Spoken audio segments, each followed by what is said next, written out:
All right, we might as well kick this thing off. Thanks everyone for coming. Just introduce myself real quick and introduce Trevor here. I'm Sam Carlson. I'm no longer the newest. I'm maybe the third newest member of the Clark Fork Coalition now, working as a staff scientist right across the street. And we've been engaged in this work in a couple different ways. We're really happy to have the heavy hitters from FWP, working on big issues in the Clark Fork Basin.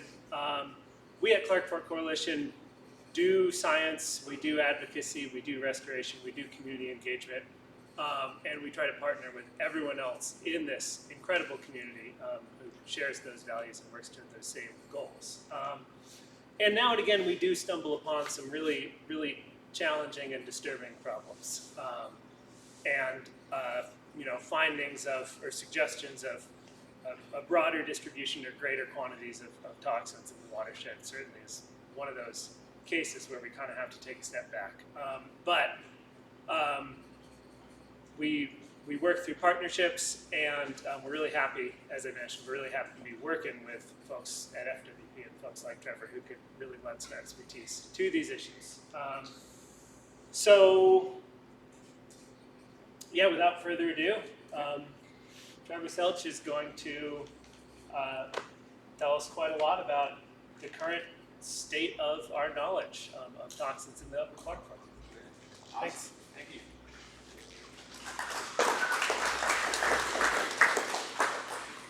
Yeah, so I'm Trevor Selch. I'm the fisheries pollution biologist with Fish, Wildlife, and Parks. So I'm based out of Helena, and I work statewide on lots of water quality issues all over the state. I work really closely with the Department of Environmental Quality, and then also with the EPA a lot of times as well. David Schmetterling was real instrumental in getting this this project off and running. He's in the back with the matching blue shirt, so you can always ask him questions afterwards.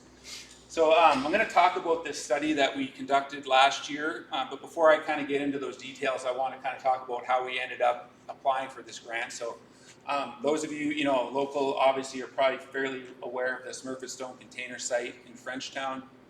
And so I started with FWP in 2007. I think in 2010 was when Smurfit announced that they were closing down, and I think in 2011 EPA listed them as a proposed Superfund site there. And so I think just that the shock of that happening, there's a lot of public outcry about what's going on at the site, and are there toxins out there, and then also what toxins are in the Clark Fork River, and are the fish in the Clark Fork River safe to eat. And so initially, I think it was in 2013, David and his crew grabbed some fish and we analyzed those for some dioxins, furans, and just some PCB aerochlores. And at the time, this was just right kind of adjacent downstream of the mill, and that led to avoid northern pike consumption, as well as a 4 meal per month guidance for rainbow trout. And again, that wasn't looking at the coplanar PCBs that I'm going to talk about a little bit more. And so we, from 2013 to 2018, 2019, when we actually did some EPA sampling, we were trying to push them to do some sampling, and it finally got done in 2018, 2019, and that was when we helped EPA collect fish for their human health and ecological risk assessments surrounding the site. And that data actually led to avoid all fish consumption on the Clark Fork from the confluence with the Bitterroot all the way down to the confluence with the Flathead. And so that was a pretty big deal, especially to folks in this area. And so that prompted a lot of questions, obviously. What does it mean for fish consumption beyond those bounds? From where we sampled with EPA, we were upstream of Missoula ways, I guess some kind of control sites away from town, and then we were downstream as far as St. Regis, and so we set that kind of lower bound just on what we knew about fish movement and obviously major tributaries coming in. But folks, obviously, were really concerned about, what can we eat the fish downstream of there as well as upstream? And then even more importantly was probably talking about what are all the sources of the pollution and contaminants in the Clark Fork River Basin. And so it was about this time that EPA actually had an addendum to the Clean Water Act where they opened up a grant cycle to look at toxins in the Columbia River Basin. So I think in 2021 we started talking about a grant. We applied in 2022. We were awarded that grant that I'll kind of talk about today. And so, FWP, you kind of conducted the study and collected the samples this last year. But we had a lot of partners, and you can see them all on the bottom here. Montana Trout Unlimited, David Brooks was kind of the lead on that. Of course, Maggie was probably the one doing all the accounting work behind the scenes. That's the most painful part of these projects. And of course, Natural Resource Damage Program, Clark Fork Coalition, Confederated Salish Kootenai Tribes, Missoula County, and we had DEQ as our kind of our QA officers on the site. And so, it's not that often you can get 7 agencies, NGOs, tribes, all together on one topic that we're all concerned about the same thing. But this was definitely something that we were all on the same page about. So go to the next slide there. Yeah, so this grant, this is just kind of an org chart of everyone's kind of responsibilities, working on this project. Again, Montana Trout Unlimited was the applicant, and we received $221,000 in the EPA grant, and then we had the mandatory cost share. And so the analyses I'm going to talk about today are very expensive. Every single dollar of the grant went strictly to analytical expenses, and so any other expenses were just kind of picked up as part of our cost share and whatnot. And so this study occurred in the Columbia River Basin here within Montana. So we were basically Silver Bow Creek downstream of Butte, kind of all the way down to Cabinet Gorge Reservoir on the Idaho border there. And the sites were chosen, some of it, to kind of from influence, obviously a lot around Missoula, and then picking up major tributaries as we move down the Clark Fork River. And so this is fish tissue data, and then we also conducted passive samplers. And unfortunately, the fish data, which is probably the stuff that folks are really interested in, is not quite available yet. We're working with the lab to do some data quality and reruns and duplicate samples. So hopefully I'll be able to present that here pretty soon. But today I'll be presenting some of the passive sampler data.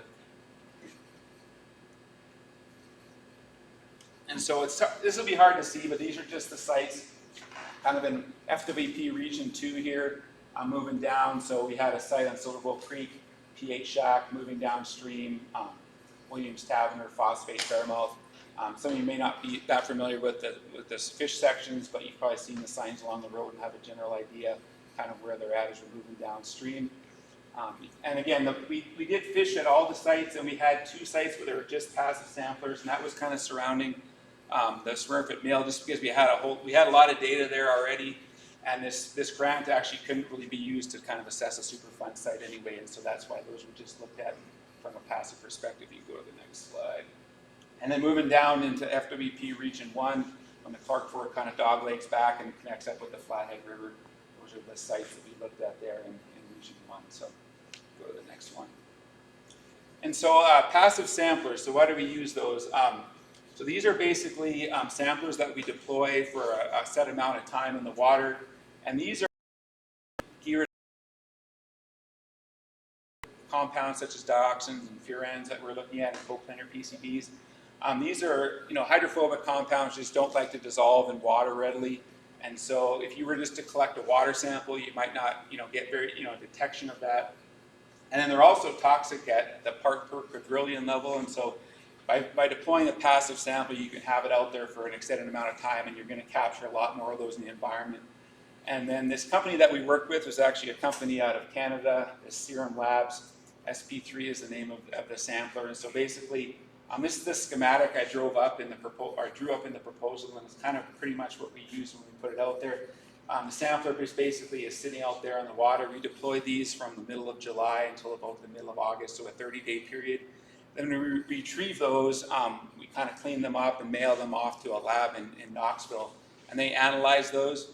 And then what they give you is actually an estimated water concentration. So, and again, this is only picking up the dissolved fraction, so that's the bioavailable fraction that's going to get into the biota. So they'll give you the estimated water concentration. Again, keep in mind at all of these sites, we had 1 sampler deployed at each site, so we have an N of 1 at each one of those sites, so we don't really have a measure of variability, but these were deployed over that 30-day period. So I'll go to the next one. So this study definitely would not have happened without my technician, Lindsay. She was awesome. I mean, we had 4 pretty huge projects going on at the same time as this, and she was just, I don't know if she ever slept last summer. And she went out throughout this entire period, constantly every week checking on the samplers to make sure they weren't getting high and dry. You know, the flows, last year the flows from July, you know, moving into August really dropped quite a bit, so we're obviously monitoring all the time. And each one of these samplers was kind of custom designed for each one of the site based on how fast the flow was and how deep we wanted to put it. We tried to camouflage them so they wouldn't get messed up as well. So I had 19 passive sampler sites, and when I was working on this, of course I stressed out the entire time of how many of my samplers were getting messed with and out there. And my colleague David Schmetterling, when I tried to get some reassurance and asked him, David, how many of these 19 am I going to get back at the end of the year? And he said, I think you'll get 11. We got 18, so we did better than David's prediction there. You can go to the next slide. The one site that we didn't get, unfortunately, was the Outre site. Some of you might recognize this site. We had it only out there for a few days, and one of Trout Unlimited's AmeriCorps workers was out checking on it and discovered that a beaver had chewed on it and moved it about 20 yards, but it was still in the water, so we were good to go there. And then about 2 weeks later, a helpful citizen had propped it up on a rock for us, and so then it was kind of unusable at that point. So when I present some of the data, that Outre, I'll have that listed there, but there obviously isn't a data point there. And this was an important site to kind of pick up the Rock Creek influence maybe coming in. And so the first upstream side of Missoula would be the Bearmouth site here as we move forward. So this is Lindsay putting another one in. I think this is at the pH stack section. So we're just, see how we got our sash weights on the bottom. Here's the upper one here is for the coplanar PCBs. This is for the dioxins and furans. We're kind of camouflaging it as best as we can. You can see as she's putting it down the water, here's it kind of camouflaged with the reflection depending on the day. You can't see it that well. We also signed all these sites hoping that if someone did happen to stumble across one of our samplers and they saw the sign, then maybe they'd leave it there and not mess with it. So I don't know if those helped or not, but overall we did pretty good. So yeah, to triangulate these, we wanted to get them at a certain depth, where they're where there's also some flowing water. And so to do this, we found the best way was Lindsay would go out there, get it secured on the bottom, and then I'd basically be videoing her, kind of showing where I was standing. And so when we went back to the sites, we can kind of triangulate our way back and manage to be able to retrieve them all. So you can click one more. So this is the Scotty Brown fishing access site. This is Lindsay. She's a perfectionist, and she had to move it like a couple inches, so she had to go back down and get it right behind this rock. She wanted to get it down and kind of flop it around. I did buy her fins after this site. It was kind of embarrassing. Go to the next site. Oh, where's that site? Yeah, go forward one more. There we go. And this is just this is the Bitterroot Hamilton section. Again, just down there securing that sampler kind of underneath the rocks and letting it get pulled away. The nice thing about the peak of the summer, there's not as much debris floating down, but we wanted to have them kind of lodged where they wouldn't get picked up by a whole lot of stuff. And then as the flows dropped, and Lindsay would be going out checking on the sites.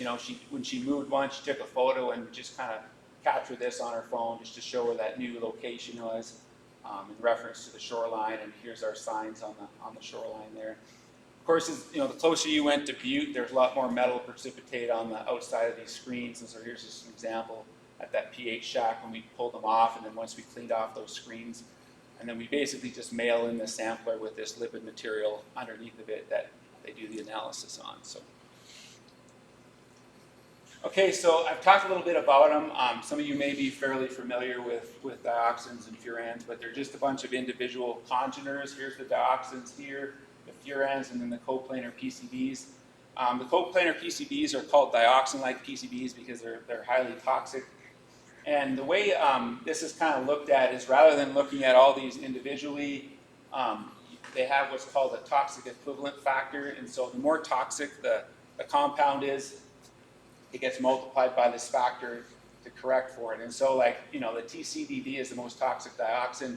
It gets multiplied by 1, so it doesn't change, whereas the rest of these would get multiplied and their concentrations would be reduced by that number. And then at the end, you kind of add up the total here, and that gives you what we call a TEQ, toxic equivalency. So there's kind of one number on the slides I'll be presenting that's kind of the total toxicity of all these compounds at a site.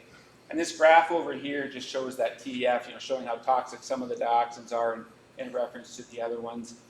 This is also, I plotted this biotic sediment accumulation factor. This just shows how readily these toxins that are in the sediment, accumulate into the biota. You can see, this really highly toxic dioxin actually accumulates fairly readily. Some of these dioxins and furans are not as bioaccumulative, but if you look at the PCBs, numbers are into the hundreds here as the factor of, how frequently they get up into the biota. You go to the next slide.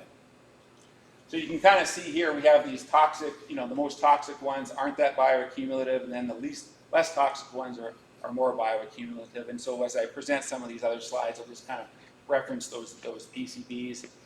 And this has been shown in the literature in quite a few studies where the dioxins and furans actually decrease in concentration as they move up the food chain, whereas the coplanar PCBs are increasing, biomagnifying up that food chain. You can click one more there. And that's just because of their solubility. They're just much more soluble than the dioxins and furans, so they just readily get into the fish. Go to the next one there.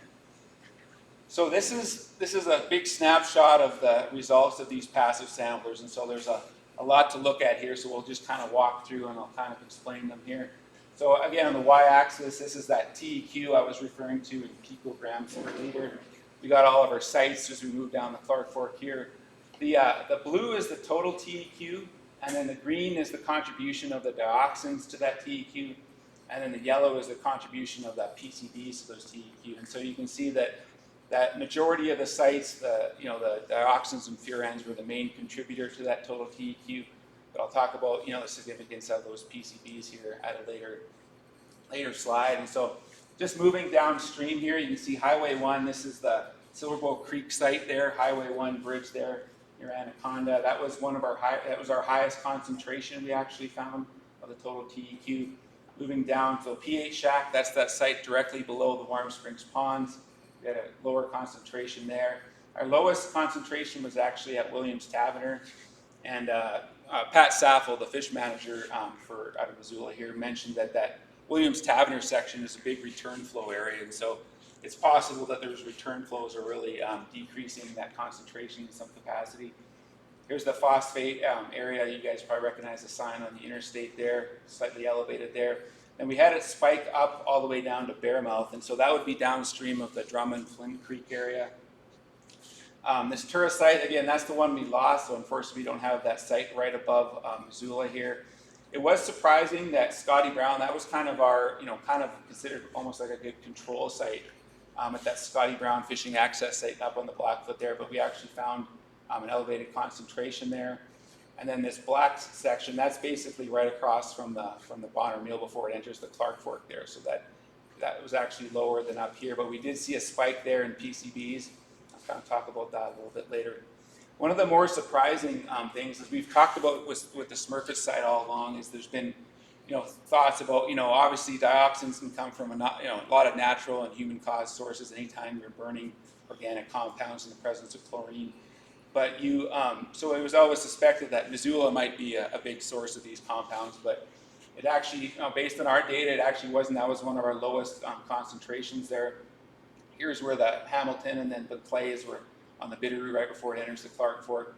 And then here down to Harper's, so that's just upstream of the mill site, and then that's kind of pretty consistent there. Erskine all the way down to St. Regis. Here's the Kootenai, that's where the Flathead comes in there. You can see that concentration is lower, and then it spikes back up at Plains, and then into Thompson Falls we had a kind of an elevated concentration there. Went back down to Noxon and then up again at Cabinet Gorge. And so I'm going to zoom in on some of these areas just so you can kind of look at it a little bit better.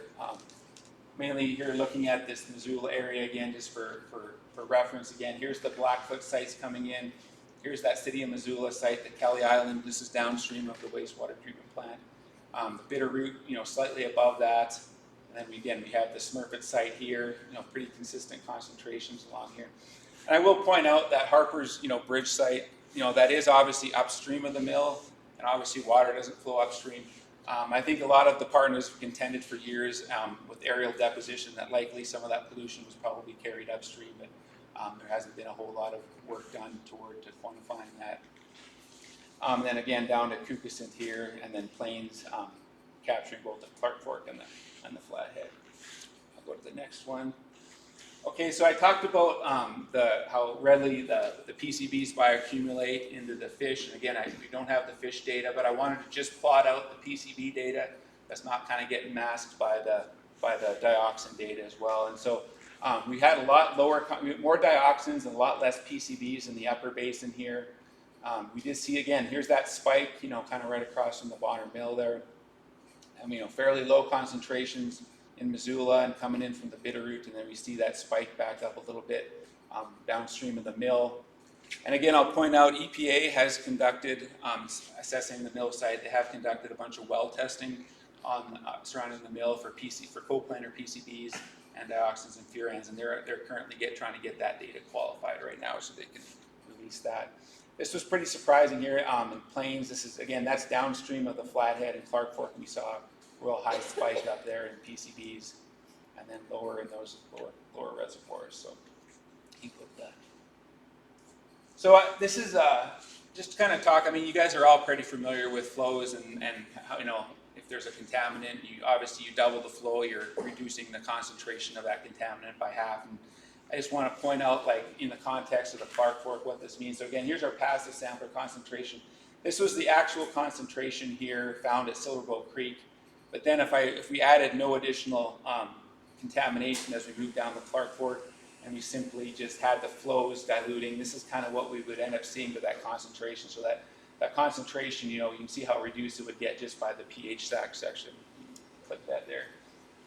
That's showing, the mean, the mean flows over the 30-day period we had this going. Go one more there.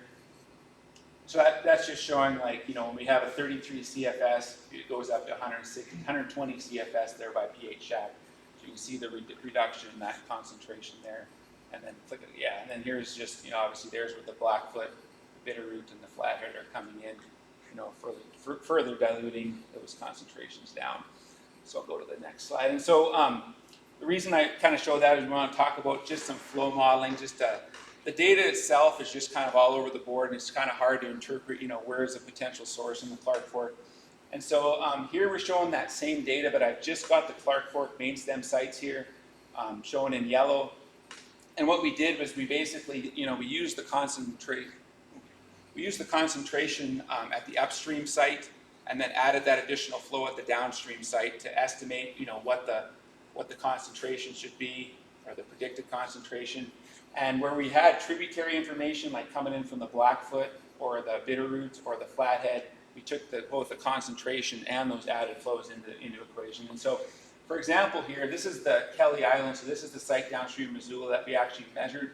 Based on the upstream concentration here at Bearmouth, and the influence of the Blackfoot River, this is actually what we predicted that concentration should be. So we can see it was much lower, and the opposite actually happened here at Harper's. So here was the concentration upstream with the influence from the Bitterroot. This is what the concentration should be, except we saw that elevated concentration. And then the Plains one actually matched up fairly well. And so by doing this, getting a predicted TEQ concentration in the water and looking at our observed, you plot the residuals here, this is just kind of showing potential sources from a concentration perspective on the Clark Fork River. So here we have, Silverboat Creek, the pH shack. Again, Williams Taverner, that's kind of an unexpected dilution site, maybe from those return flows. Phosphate, Bearmouth, again, that Missoula site, unexpected dilution. And then we have this increase there right upstream of the mill, which kind of stays where we expect it to be, and then another spike there at Thompson Falls. So I'll go to the next slide. So again, I was talking about concentration here. Here's the same data I just talked about. We calculate, so again, concentration is obviously just the amount of a contaminant for a given volume. The load is just the total, quantity of that contaminant as you move downstream. And so what we see is that the concentrations decrease as we move down in the Clark Fork. However, the loading actually increases because obviously the flows are drastically increasing. And so even though the concentration may not be as high, the actual amount of that material moving down, in this case I calculated it as just total grams of TEQ over the 30-day period that we had our passive sampler deployed. And so you can see here, again, we had a spike at that Bearmouth, that unexpected, quite a bit of unexpected dilution here in Missoula. And then that Harper's Bridge, was a pretty high load site. as well as that Thompson Falls downstream of that Paradise to Plains section. So we go to the next slide there. So yeah, we obviously this was just a small component of the study, these passive samplers. The fish tissue stuff, we were really hoping to have this out at the same time. Unfortunately, that's not the case. It was quite a monumental effort working with and coordinating with all the biologists, and they were outstanding working with us. They already have long days, and then we're asking them to do even additional work and shock extended lengths of their areas to try to get the fish that we're after. So go to the next one. And so part of the issues we're having initially, and we're working through those with the lab, is we take these rinsate blanks, and so when we capture the fish, we place them in plastic bags, and then when we send them into the lab, we wrap them in aluminum foil, submit them to the lab for analysis. And when we first got these rinsate blanks back, again, we're using this really ultra pure water. It costs like $500 for like a couple gallons of it. And so we're rinsing that over these materials, and we're sending those in. And these are the results we got back from these rinsate blanks, and we were pretty shocked. Go to the next one. At how high these were, and especially when we compare this to like a DEQ service water criteria, just how high they actually were. And but then we looked at the lab water blank, and the lab water blank that they ran of their own blank was way up here. So we were actually well below that, showing us basically that there's lab contamination going on. And so I was just like, how can there be this much lab contamination? And that's when I spoke with David Bowers, who manages the Montana Polo site. And he's been on this for over a decade, dealing with this. I go one more there. And so we use ALS. It's a lab out of Kelso, Washington. It's probably the bigger labs in the country. And Dave has been using Pace Analytical and Test America, I think, right? So between our lab and their lab, those are easily the three largest commercial labs in the United States. And we were getting these hits on our basically perfectly clean blanks. Here's what the lab got in their blank. And Dave's big study got 2.04. So we got 2.06, he got 2.04. So we found out that basically expected background lab contamination in a water sample is about 2 picograms per liter. And so the good news is that we can work through that because it doesn't look like we contaminated anything with any of the materials that we were using. We didn't get any copeland or PCBs. We also submit tissue blanks, and so the lab has like an artificial tissue that they submit through the thing to make sure nothing's showing up. We did get some dioxins and furan hits in the lab tissue blanks that we're working through, and we're running some replicates of those right now at the lab. We didn't get any of these copeland or PCBs in the tissue blanks. So as soon as we get that data back, we'll hopefully be able to release all the fish tissue data that went along with this project. So yeah, so in summary, again, I think the passive samplers, worked fairly well. I think they're definitely something to use over just a grab water sample. If you have a high enough concentration, like in a discharge or something, a water sample where you can get detects is probably adequate. But if you're just looking out in the environment where these really toxic, highly bioaccumulative compounds might be moving down the river, I think the passive samplers are definitely a good approach to take. Again, fish tissue data, I hope to get that out. Hope to get it out in the next month, but I can't make any promises as we're kind of on the lab schedule. The next kind of component of this study is really the education and outreach, and this event here is kind of one of those events. We're also working with Confederated Salish Kootenai Tribe. The tissue samples we collected, we did skin-on fillets, and that's kind of look at from a recreational consumer perspective.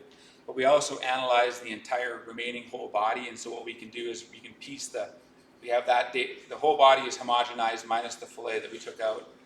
We can take that concentration, and then we can add up what we have in the tissue and get an actual whole body concentration. And that's what the tribes will use for more subsistence fishermen, and that they can use to do their fish consumption guidance. And so obviously, this data, been getting a lot of press in the last couple of weeks, and it's also prompted a lot of, we're already talking about additional work. Again, while the study was really broad and large, we had 19 sites. It's really kind of just bookending a lot of large, areas of the river. And so now that we have some of this information, I assume going forward there'll be some additional studies looking to kind of characterize where within those reaches, this contamination is coming from, including in Silverbow Creek, and we've already been in some discussions with DEQ to characterize up that upper basin a lot better. So that's kind of all I had today, but I'd be willing to take any questions you have that the media hasn't already asked.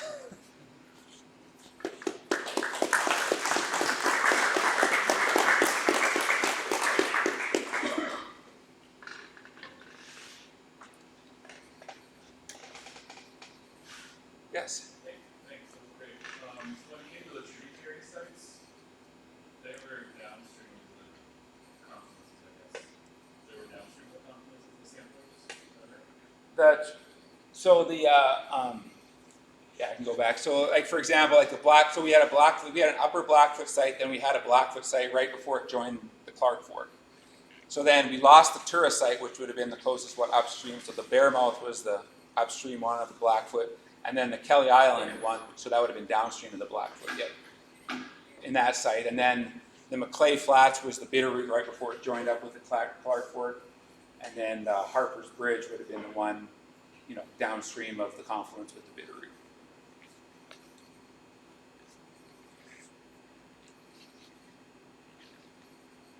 Yes. If you plot it distance downstream, you might see some different shifting relative to the tributaries relative to the main stem. Because that distorts the relationships, I think, on the x-axis there. Have you looked at that? Sorry. Plotting distance downstream instead of. Distance. Because the tributaries it isn't exactly between those 2 points. Sure. So it'll shift that a bit. Sure. Yeah, I didn't put any mileage or anything on that. I was trying the best way to present it all and kind of capture it all at once, in a real broad. I can't remember how many miles the entire thing was. But. Did you also mention that there's metal plating on the samplers? Yes. What kind of metal? Well, I'm assuming it's iron. I mean, the red is a lot of iron, but I'm sure there's copper, zinc. I mean, once you get up toward Butte, there's still a lot of metals present in the water. As we move downstream, there was a lot less metals as we move downstream. Yeah. And so I should point out as well, I've been talking about the dioxins, furans, and coplanar PCBs. We also looked at arsenic and mercury in the fish tissues as well that we'll be presenting when that comes out. So, yeah. I was wondering how quickly fish consumption advisories are updated in response to data like this. Is that done fairly quickly, or is it like, in our next 10-year review, we'll update this? Yeah. No. I'm kind of in charge of the fish consumption advisories within the state, but I also work with the Department of Health and Human Services. They kind of make the human health calls. If there's anything, obviously, than just putting it in a table and getting a number out of it, DPHHS kind of makes that call, and then as well, and DEQ works with us as well. We kind of a 3-agency board that kind of makes those decisions. Like something on this scale, especially when there's potential avoid consumption areas. As soon as the data is available, we'll get that out, and then we follow up if there's any avoid consumption for any consumer group or size group or species. We any of our fishing access sites, we get a sign made up for those as well, and then we update. There's a PDF on our website that we'll update. I think the latest version on there is 2021 because we just haven't had. We've been working on a bunch of big projects that haven't kind of come out, so we're going to be updating that here shortly. But we do on our website, and if you go to our FWP website, there's a fish tab at the top, and if you scroll down just a little bit, there's a blue section called Additional Angling Resources, and then the PDF for fish consumption guidance is located down there. Thank you. Yeah. Hey, Trevor, is it too early to tell if EPA is going to take any of this data into their risk assessments for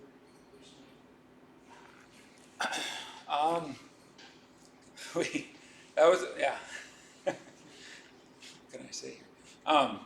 We did bring that up, and I think they were a little waffly on it, but I think if there's enough evidence, I think they'd have to. But they were hesitant on whether they'd want to open that back up. So we'll just have to see how that all shakes out.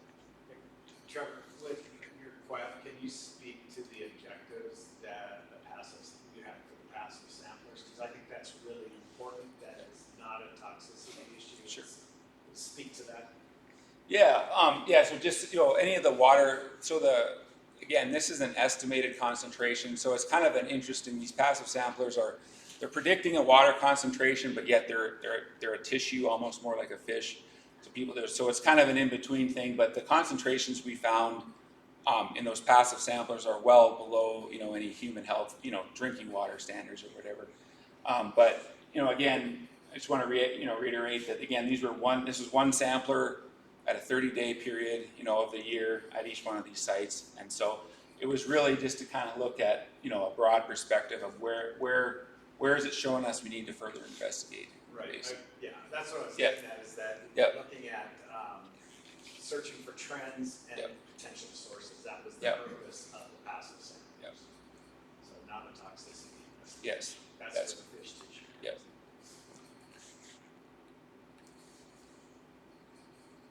Oh, yeah, go ahead.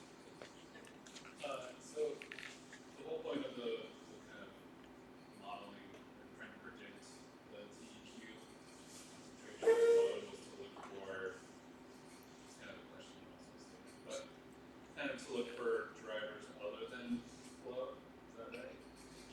Yeah, so the concentration, again, this was all dissolved, so this was kind of bioavailable TEQ. So like I look at the concentration, like this is where the biota or the fish would be most susceptible from a concentration perspective, because that's what's out there that the fish are being exposed to. However, as the flows go down, as the flows increase as you move downstream, there's there's a lot more of it in the water. It's just diluted by the flow. So I was just kind of pointing out that it's not like the Clark Fork is like necessarily cleaner down here. It is from a concentration perspective, but the actual load is increasing as you move down there, just because there's a lot more of it in the water because you've got a lot more volume. So it's diluting it, but it's still there. And in fact, from an actual weight perspective, there's quite a bit going downstream. And it's just kind of this one here as well, like that Thompson. I mean the plains, the Thompson Falls. That shows you. I mean the Clark Fork, David knows it better, but when the Blackfoot joins up, you're doubling it, the Bitterroot's doubling it, and then you get the Flathead, you're doubling it. So you're putting, these are massive tributaries that are like doubling the size of the river. So we're just trying to put it all in context on how much of that, you're getting dilution from those, but there's still those contaminants present. Yeah. Have these samplers ever been used before in this area? So, like, do you think, are these, do you think things are increasing? Do you think this is just what we've been living with for the last, do you have any sense of, or would you wait for fish data to say something? Or Yeah. maybe you just say, let me wait for the fish data, and we'll get Yeah. a time series. That's a good question. I mean, the trouble with dioxins, and then I'm also dealing with this with PAHs in relation to the train derailment last summer. There's just not a lot of data in the state to look at background or even sources like this. EPA has done a few nationwide studies where they've taken a few samples here and there, but there's just not a lot of data. I mean, this is it. Yeah, and so I don't know, and I don't know that these have been. I used passive samplers for PCBs, when we were doing the Big Spring Creek cleanup at our hatchery. But that was like in 2008, so that was a long time ago. And that was with the USGS SPMBs that they have in a big stainless steel canisters. These are a little bit different, but I'm still capturing the same thing. But they're interesting. I mean, you can use these. You can actually embed them in the sediment to look at that interstitial, any kind of groundwater influence and whatnot as well. So again, we had these kind of in the water column. I mean, and this is the most bioavailable, form you can kind of look at just hanging out in that water column, not even on the sediment floor or anything like that. So. Yeah. Trevor, you've spoken to this at Exeter today, answered and some more questions. Any idea on what next steps might be? Yeah, so there was initially, we were talking about submitting another Columbia River Toxins grant. However, EPA upped the ante to a minimum of $300,000, and unfortunately, that means that there's a 25% match, so we'd have to come up with $100,000 in match, and that's That's hard to do. I mean, at least when I'm doing it, because our salaries are already federally matched. So even if I spent 500 hours working on a project, $0 of that could go toward the match. So like the match for this, you know, coming out and presenting today, like any traveling expenses, any of the equipment I bought, and then all the other partners and their expenses as we move into this outreach is what's going into that match. But it would be pretty hard for us to come up with a $100,000 match with, you know, the way that the grant cycle is set up.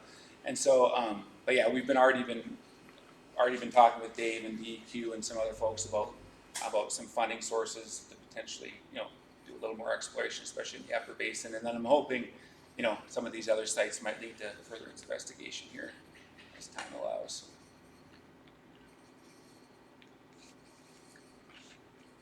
Yeah. Do you have any ideas about the decrease in the load? Because, I mean, one is really emphasized on this plot, the Bearmouth to Kelly, but also pH shack to Williamstown. I don't, like I said, I mean, it's obviously, you know, somewhat correlated with the concentration. Right. But yeah, I mean, like I said, Pat Saville pointed out that Williams Tavener was just a really big return flow, so all that water is being taken out. Again, I don't, you know, following that around and why, you know, the dioxins would disappear, and then if it was clean water coming back in, or at least dioxin-free water in some capacity. And then I don't know that Kelly Island one, yeah. Is it? I mean, it looks like, you know, just in. I love this plot because we can Yeah. actually see the real mass Yeah. here. You know, it looks like on the order of 2.5 grams disappearing over Yeah. that 30-day period. Is it possible that biological uptake could explain something of that magnitude? It's possible. I don't know how much water is getting, and I don't know if they're treating, you know, how much they're taking it out for the water supply irrigation, how much is getting filtered, and, you know, moving back in, and, you know, a return flow from the city as well. Again, I haven't dove into any of those type of numbers, but yeah, obviously I just found that really interesting because I know all the discussions over the last decade has always been like, well, the city of Missoula is producing these dioxins. So. Maybe not. Yeah. I guess one more follow-up. Yeah. So the passive samplers are measuring the dissolved fraction. Yes. Supposing you get good quality fish tissue data, that will give us some insight into the biological fraction. Yep.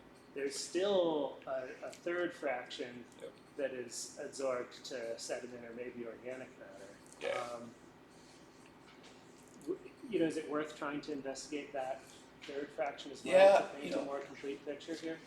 I've thought about that. I think, you know, with that non-biological fraction, I mean, if it gets dispersed into the sediment and the microbial activity and the bugs work that into the system, I think, you know, maybe through benthic invertebrates would be a better way to even go after some of that potential, the total TEQ both dissolved then. But I think the fish tissue would be a good measure because that's obviously what's getting up into the fish from all those avenues. So. Yeah. But it might be worthwhile, you know, and that one of the reasons for doing it, you know, I found some studies that, you know, it's nice to do it in the middle of the summer because you don't have flows and stuff coming down, ripping your samplers out. But it's also a good time to capture a lot of the dioxins and furans and PCBs in the environment. In the spring, you get a lot of dilution. I mean, obviously there's a lot of other particles and stuff going on in the spring.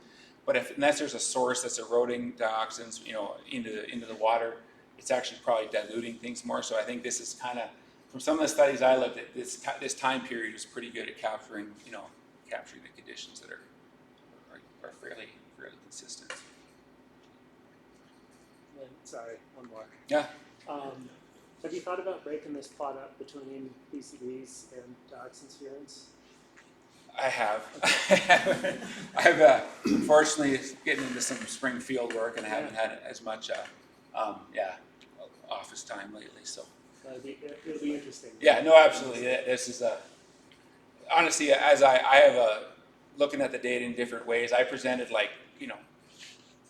of the plots that I've made up so far because it's just like, oh, that doesn't show you anything, or this, you know, just to figure out how to capture it so it shows the picture the best way. So. That's enough of me.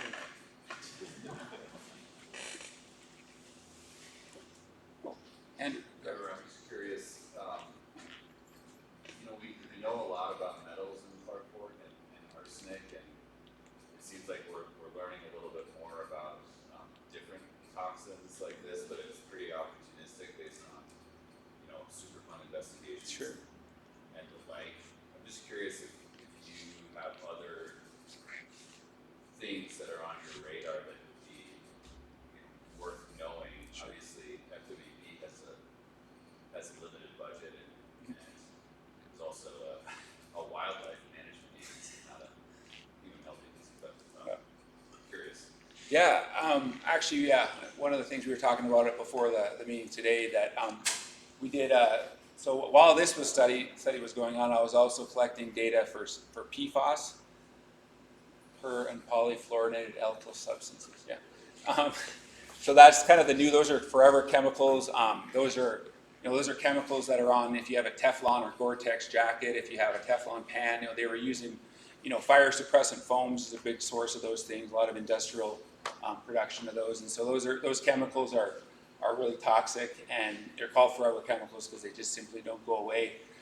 The industry has been starting to phase those out, and I think EPA has been studying for probably about a decade, and they almost seem like they're going down as people are more aware, getting out. So we sampled, the same time as this study, we were doing statewide PFAS at about 12 or 14 water bodies, maybe more, including downstream of Missoula. And so that was one of the sites that we looked at.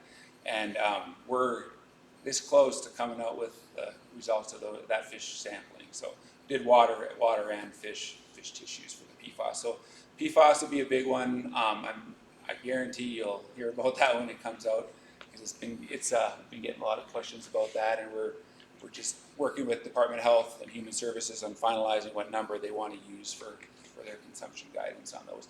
The frustrating part about that is EPA was supposed to come out with fish tissue guidance on that last year, and then it was supposed to be this spring, and we still haven't got it. So the states are kind of struggling, coming up with their own numbers based on a lot of data. We're not, but using what other states have found in human health studies. So PFAS, I think, was a big one. One of the big one, especially on the coast, is that 6-PPD quinone, which is that tire compound that's been killing off coho salmon on the coast. That's something we're potentially going to be investigating in Montana with some grad students at Idaho that got a grant through the same Columbia River Toxins grant. We're looking at potentially some crayfish stuff and some fish stuff as well in Montana. So those two are the ones I've kind of had on my radar lately. But there's always something new. And then, honestly, PAH is like, we had that train derailment, that asphalt spill into the Yellowstone.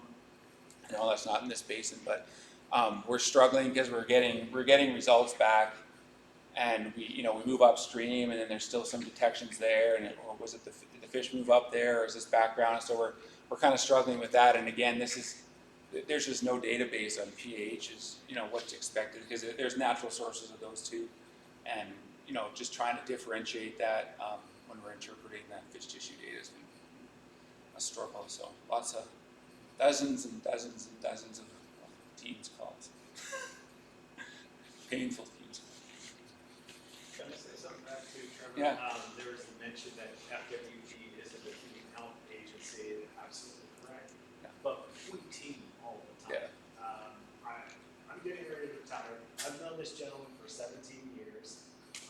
Working on the Upper Blackfoot, working at Brewery Flats, downstream of the Big Spring Creek fish hatchery and so forth. Collaboration is key to understanding what's going on and fixing the messes that we're trying to clean, along with our human health department and so forth. But, this isn't a snapshot of a one time. It's something that happens all the time.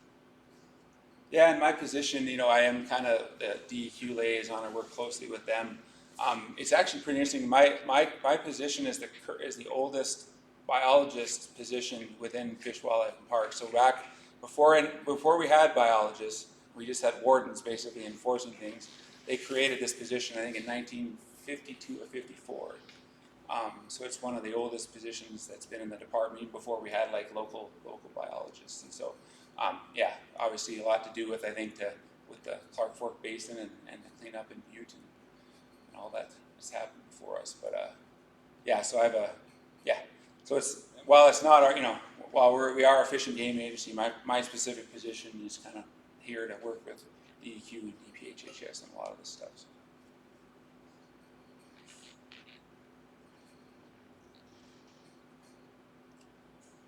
Blue shirt in the back. I have a couple of questions, but first with comments.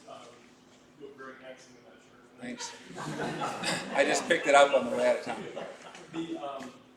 So yeah, it's kind of similar to Andrew's question. Just wanted to ask, like, your thoughts on the sources of some of these contaminants. I mean, obviously the Clark Fork we've known for a long time about the heavy metal contamination, copper, cadmium, zinc, phosphate, manganese. But you mentioned briefly dioxins were often associated with industrial activities and combustion, even wood and forest fires. Where would the PCBs be coming from? Well, that's a good question. Yeah, I mean, obviously, like transformers. I mean, anytime you've got power going to a site, there's opportunities for spills. There's opportunities for, I mean, the PCBs are a lot of different, obviously, transformer fluids, paints like Big Spring. There's a lot of they were using a lot of. So anytime you have any kind of industrial activity, there's opportunity for those to be there, and they're so persistent and bioaccumulative that it doesn't take much. I guess I should add, when I was highlighting those PCBs, that are really low concentrations. The current advisory that we do have that was issued in 2020, the majority of those, and that was from the Bitterroot, on the Clark Fork from the Bitterroot to the Flathead, the majority of that TEQ was based on the PCBs, on the coplanar PCBs. And so we already know the PCBs are a big contributor to fish tissue. And so even though, they're at low concentrations, perhaps in the water, some of these sites may have, had them on site and they're low concentrations. Anything that gets into the water is getting into that fish tissue.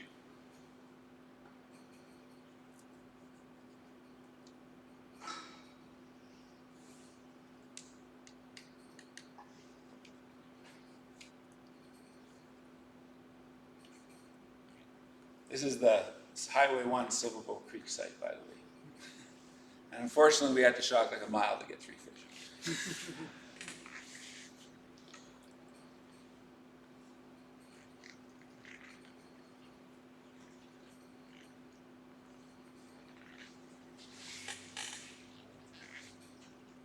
Well, we may have exhausted the formal questions. I don't think we've run out of beer yet, though.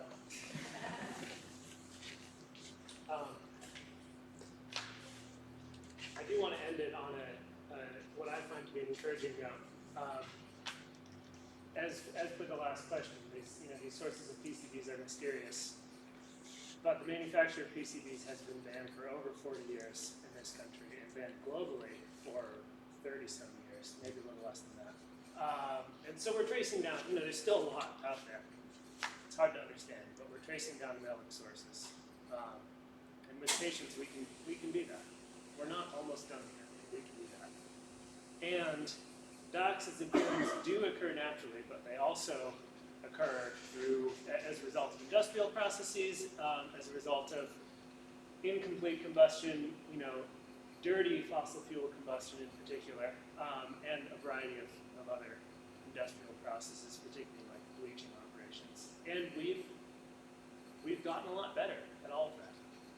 And so we're never going to completely eliminate dioxins and furans, but we can make progress on this. Again, we're not almost done with it, but with this collaborative attitude, bringing in new minds and new ideas, and with patience, we can make progress. So I really do appreciate you coming here to tell us about your work. It's the third time I've seen you talk, and it gets better every time. I'll have to seek out your next one. Yeah. So thanks a lot for coming, and I guess we're looking forward to hearing more about the fish tissue when it eventually gets through.